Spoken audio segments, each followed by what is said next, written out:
Bonjour, c'est Ali.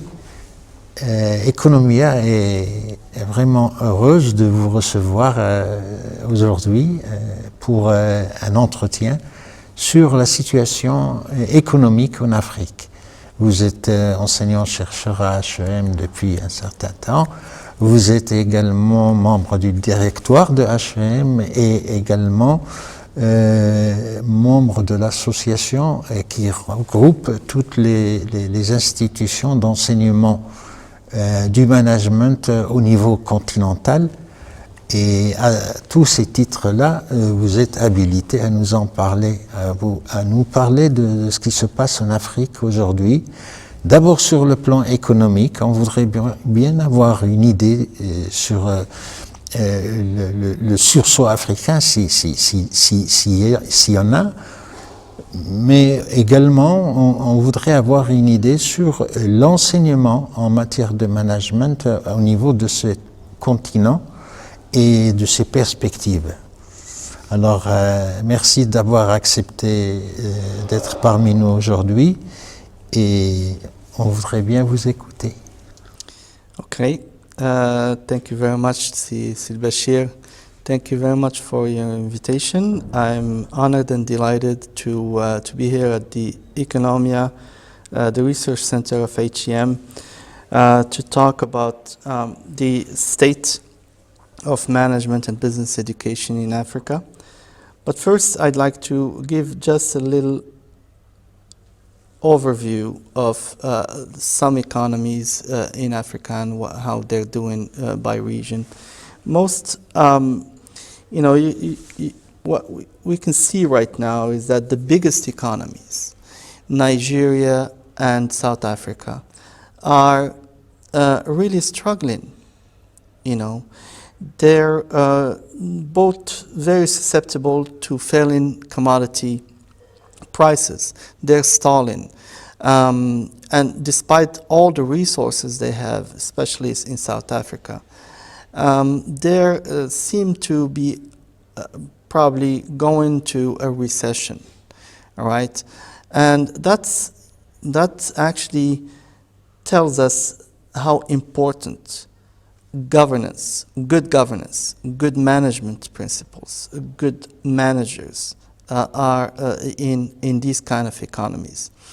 We see also that in economies like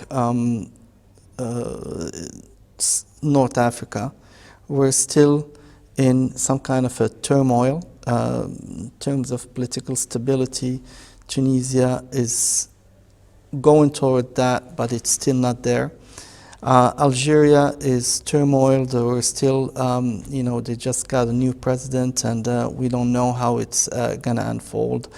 And in Morocco, we've been stagnating in a sense, meaning that 2, 3, 4% of GDP is not going to allow us to create all the jobs needed in this economy. There are a lot of young Moroccans without jobs, right?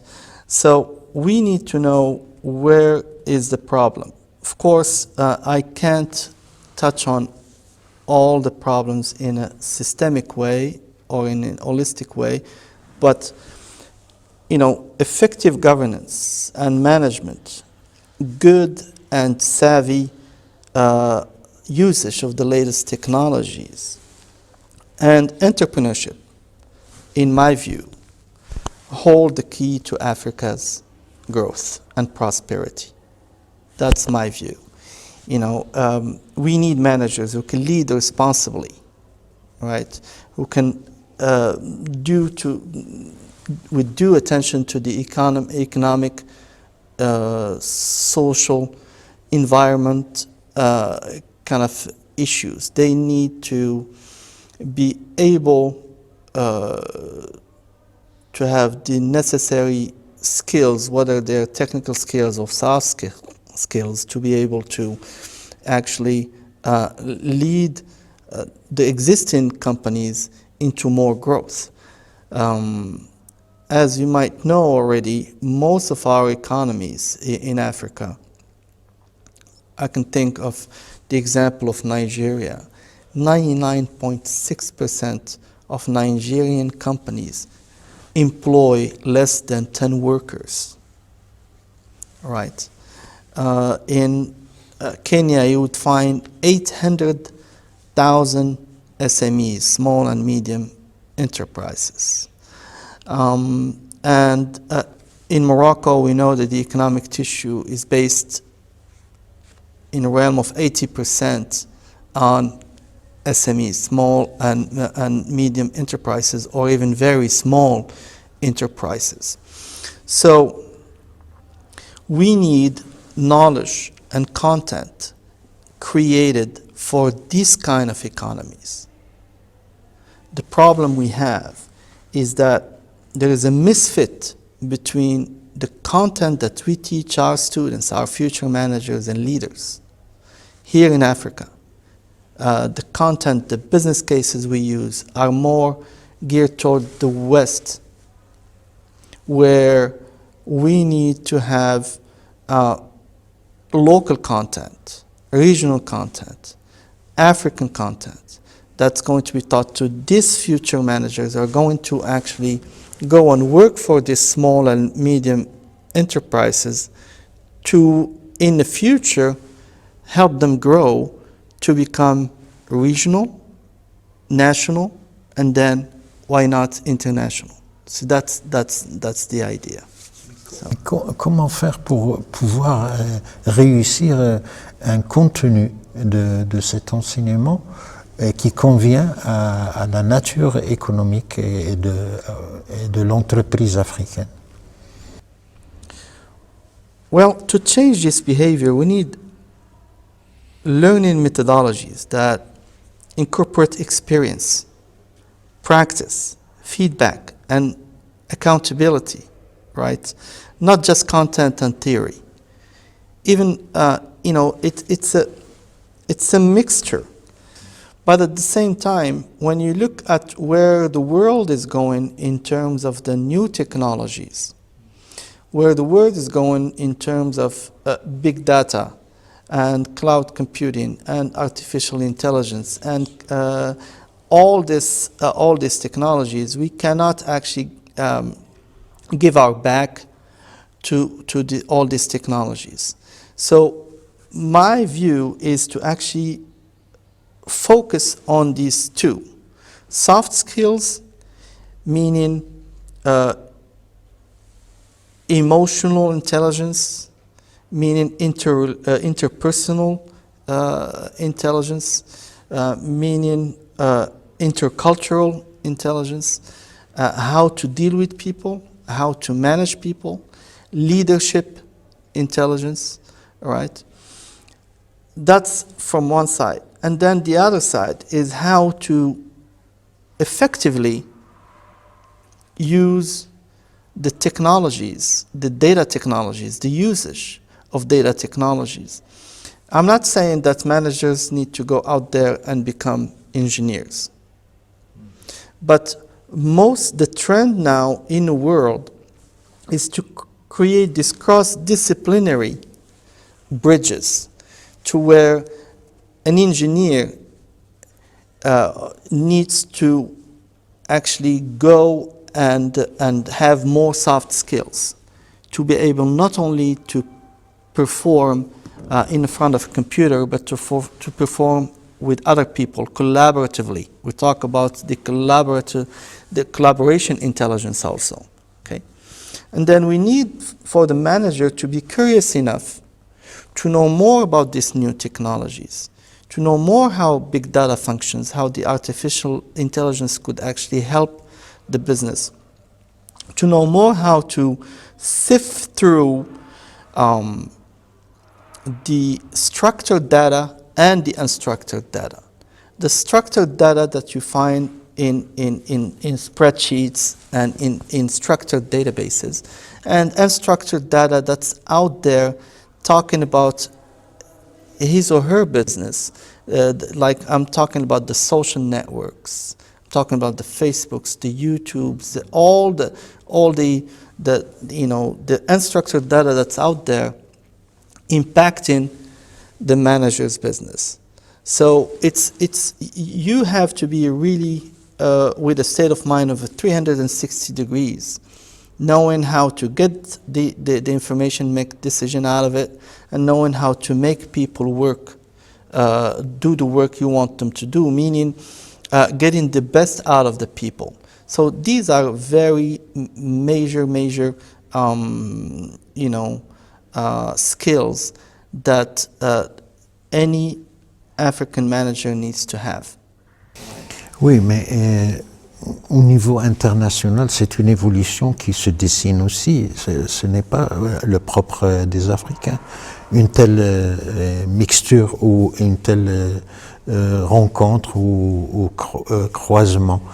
Mais au niveau africain, comment pouvoir réaliser ça sans qu'il y ait une implication de la société civile, du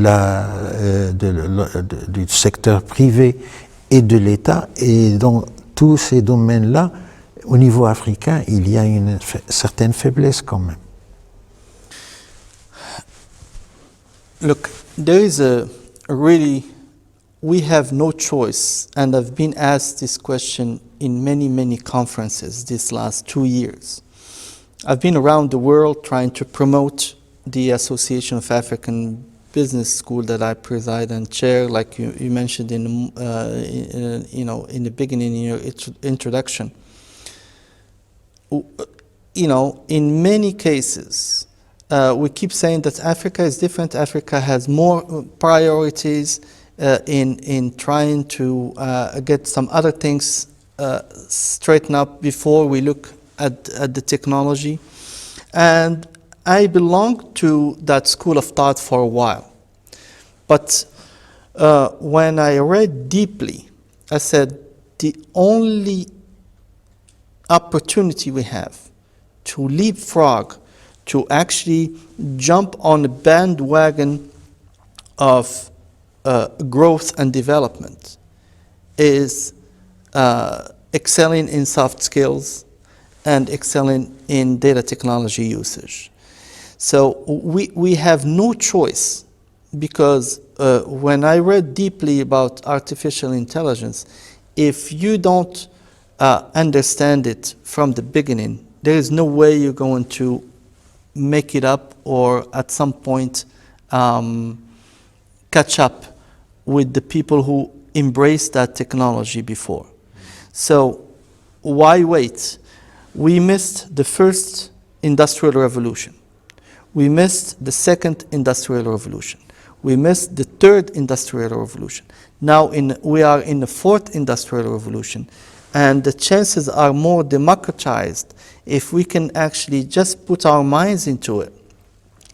And of course, if I tell you some drastic statistics about Africa, you're going to say, maybe this is not a priority. If I tell you that 600 million Africans don't have an electricity, you're going to say, well, how are they going to connect to an internet, or how are they going to learn about technology if they're like that?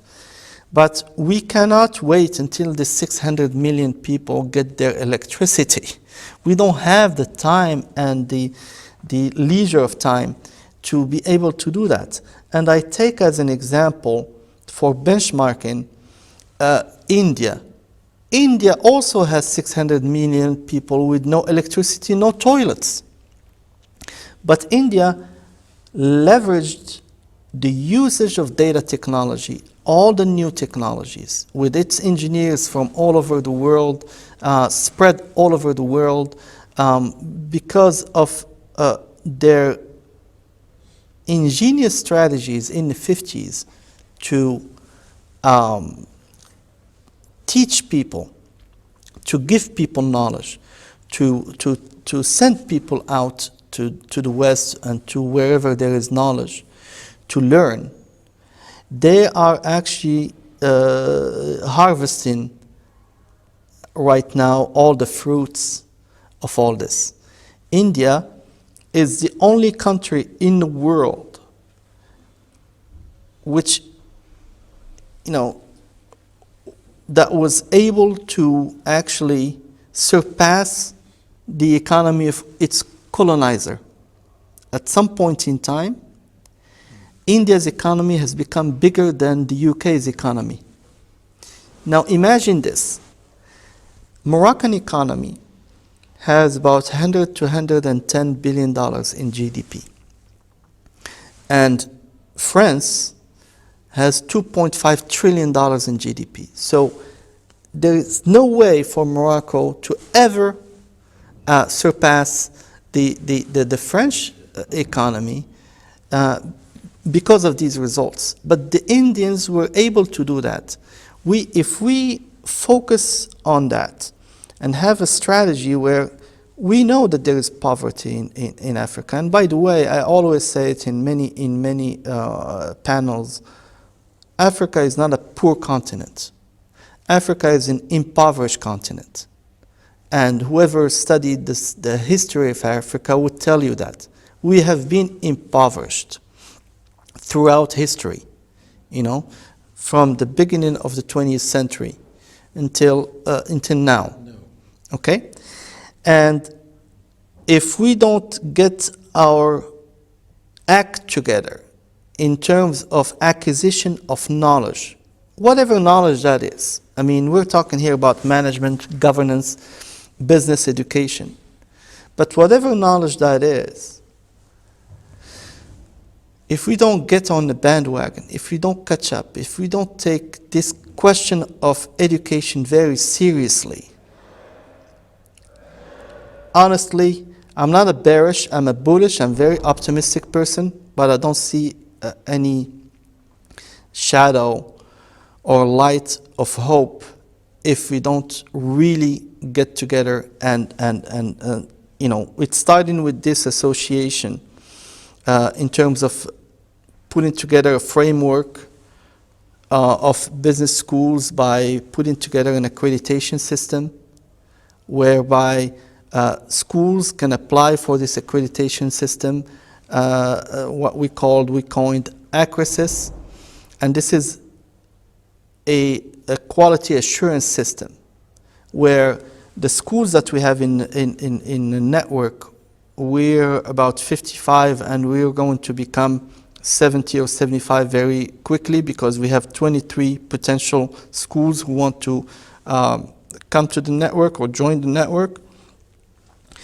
If we all adhere to this accreditation system and we all follow this accreditation system, and this is the first accreditation system that is proper to Africa. There was no quality assurance system in Africa at all. And few African business schools, especially in South Africa and in North Africa, were able to get some international accreditations, like the AACSB accreditation, which is an American accreditation, or the EQUIS accreditation, which is a European accreditation given by the EFMD, which is the European Foundation for Management Development, or the EMBA accreditation, which is actually an accreditation association of MBAs based in the UK. Very few, we're talking about 10, 12, 15 schools in all African continents, 1.2 billion people that are actually accredited. Now, I can't keep myself from, citing my friend, my longtime friend, and a brilliant scholar called Professor Howard Thomas, who actually wrote about 3 books about management education in Africa, and did actually field work while he's well over his 70s. He did some field work in visiting 23 countries and many business schools. And I'm quoting him, he said, "I will be 6 feet under the ground before many of these business schools could be accredited these 3 major international accreditation." So we needed an alternative. We needed an African accreditation system proper to Africa that would actually look at the content that we teach, look at our methods of teaching, okay, and look at three main areas or three main keywords that are impact on Africa. So we need to look at whether the schools have some impact on Africa, just like what Economia is doing, or the entire HEM Foundation is doing for HEM and for Morocco and for beyond that. Okay. We look at relevance, whether whatever we do inside the classroom and outside the classroom is relevant to the economy of this country, to the economy of Africa or not. So impact on Africa, relevance, in Africa, and sustainability to Africa. Okay, three major things. And sustainability at the Association of African Business Schools means what schools are doing to keep in business, to stay in business, because a lot of schools came, opened, and closed very quickly in Africa. The oldest school, business school in Africa is about 40 or 50 years old, right? So we need to make sure that whatever the school is doing, the governance of the school is thinking long term, is thinking in terms of sustainability of the business, okay, and is thinking relevance to in Africa, and is thinking impact on Africa. See, these are the major things. So that's why.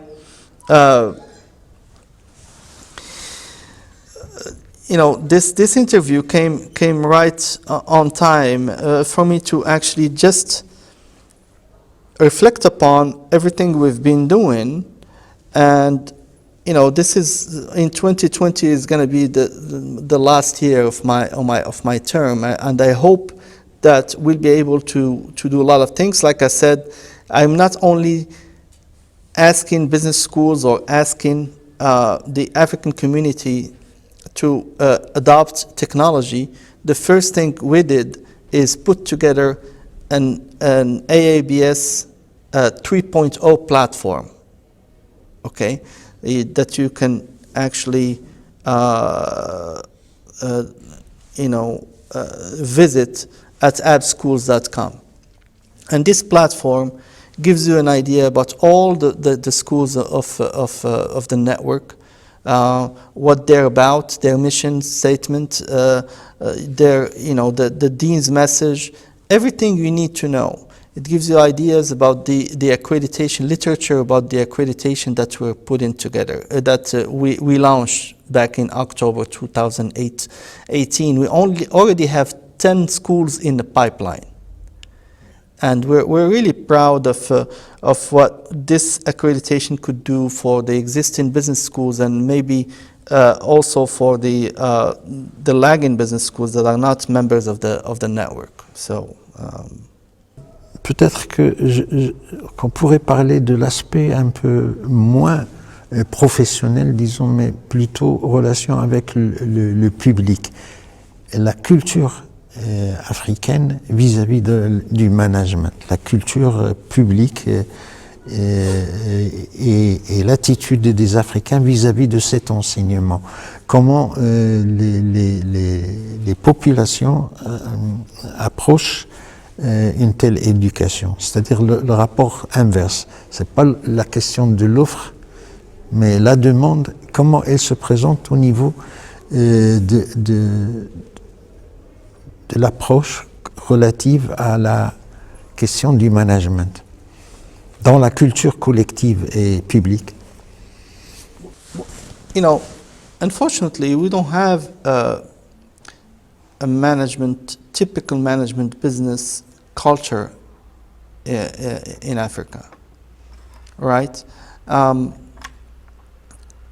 Management is still vague we have a style that we identified that is a cultural style of what we call Ubuntu. Ubuntu is a principle, and that's actually a specificity of the African society, and that is, I only exist if you exist. So what we call communitarian style, right?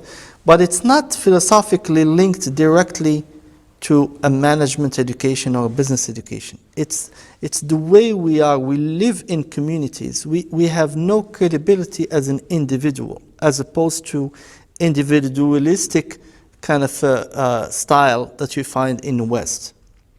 All right? And that's a good thing, and it's a detrimental thing at the same time. I'm going to explain myself. It's a good thing because if we apply management principles based on this Ubuntu style, it would work beautifully in Africa. But the thing is, it's detrimental because we are using Western style, Western content, in trying to solve cultural problems we have in Africa. And that goes back to the importance of creating our own content. We cannot teach HR the same way as it is taught in the West. Okay, I spent in a state called Colorado in the United States, where I spent 15 years of my life. The labor law there says that an employer can fire an employee on the spot without any, what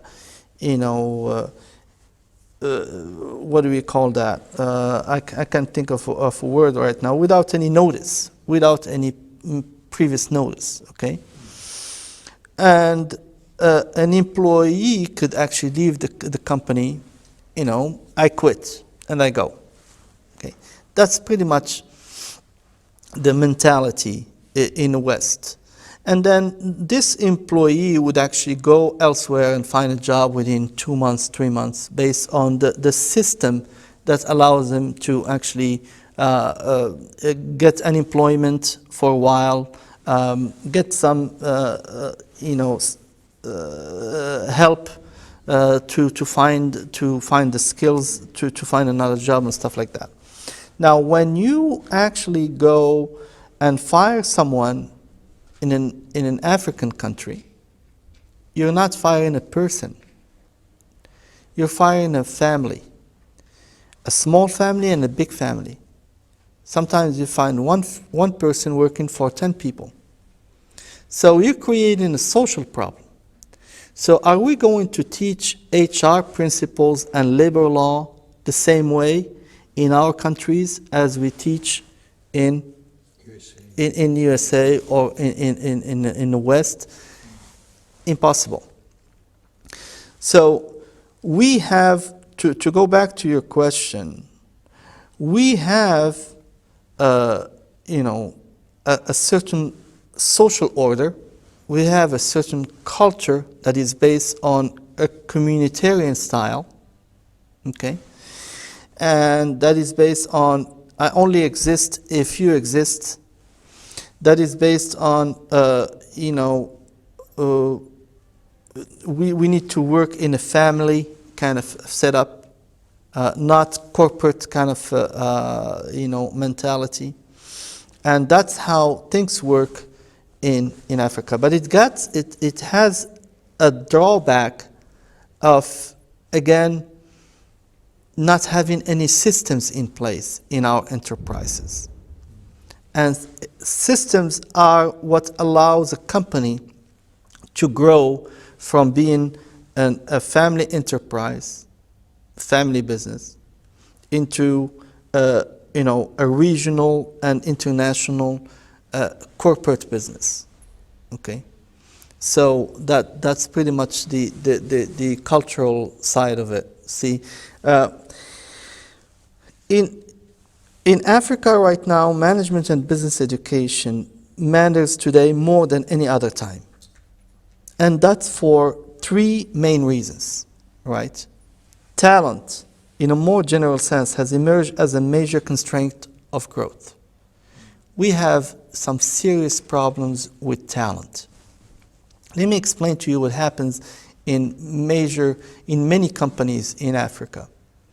You have a big gap between mid-managers or low managers and senior managers. Okay? The owner of the enterprise say, okay, I'm going to get the best of the best senior managers from the West. I'm going to get the best Moroccan manager in France because he did the first, he did HEC or ECP or ESSEC. I'm going to bring him here. All right? And then the managers, the middle managers, they have some kind of a local education. All right? So you find some big gap between the skills of these senior managers coming, being, having done some great business schools in the West, and these local managers that we call, I'm gonna borrow this from my friend who's a member of the, of the board of the Association of African Business Schools, who talks about accidental managers. The middle managers we have are accidental. Why?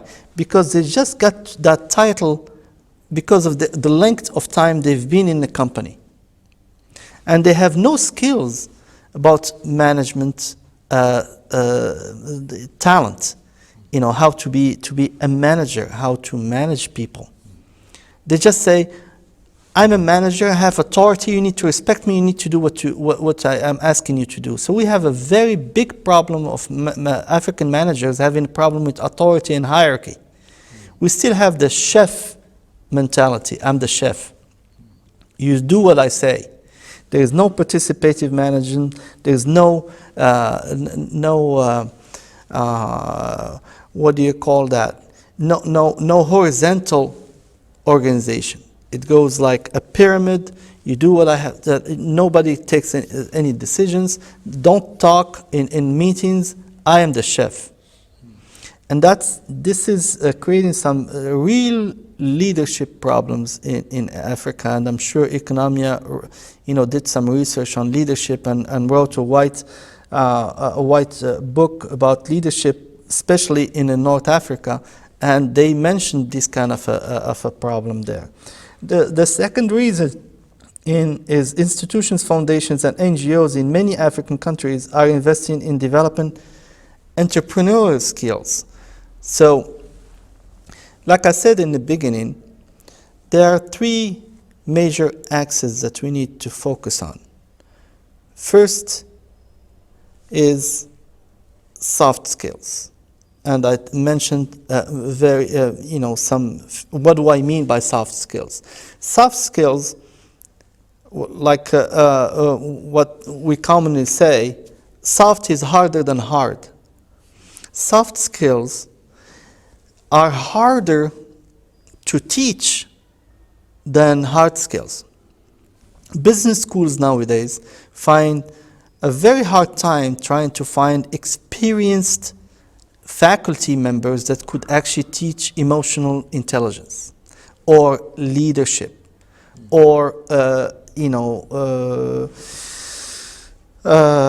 collaboration intelligence. All these soft skills that one has to have, to be able to manage and to manage projects effectively, to manage people effectively.